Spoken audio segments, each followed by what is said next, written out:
So this is a tool that I created in PowerPoint quite a while ago, quite a few years ago. And if you notice, it looks like it's in the articulate player frame because I used it for discussions with instructional designers or other e-learning developers that were new and really needed to, or people that were new to working with a lot of shapes and needed to be able to see how the theme colors work and how that translates to all the different shapes, default shapes that are within PowerPoint.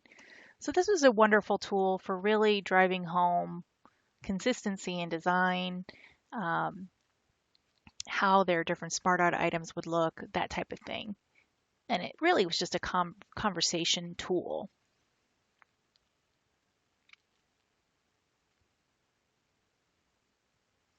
Also told them how to change it and actually seeing the changes propagate throughout the presentation, throughout the different slides is so powerful for people that aren't quite getting the connection.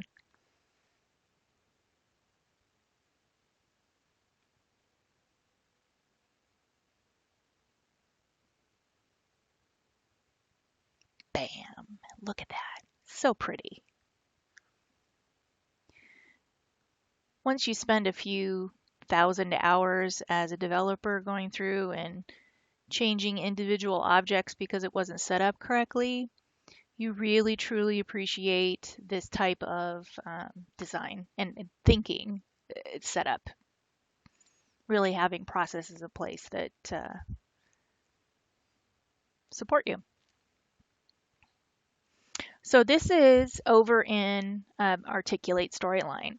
So I built basically the same thing in Storyline with a few changes because I was having problems with developers handing off their files to me and then having some type of a change in color or tones and realizing that they did not set things up correctly for making those types of sweeping changes. With Storyline, I went a little bit further. So I did all the same basic things that you saw in the PowerPoint version, showing the way that the different boxes look.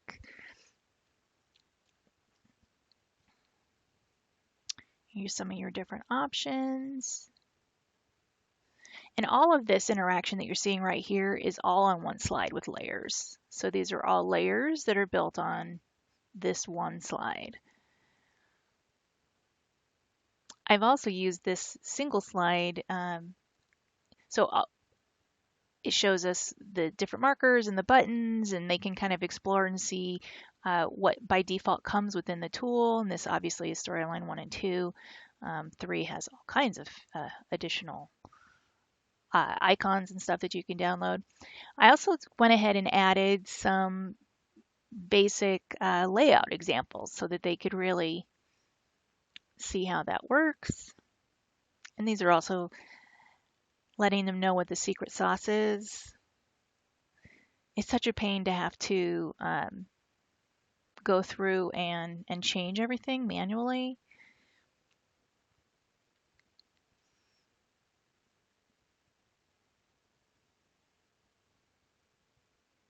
This also gave us a starting point as far as how we might display some of the content that we're talking about, whether or not how we want to do our table of contents, and it's just an example, just to give us something to start from.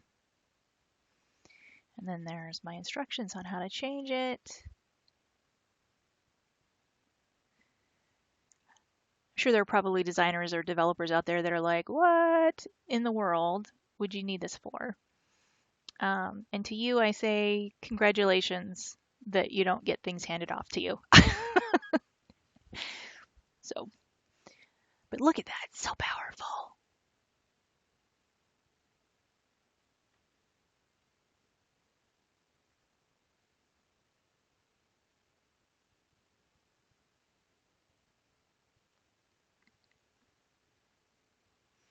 Just watching the colors propagate down through all the stuff.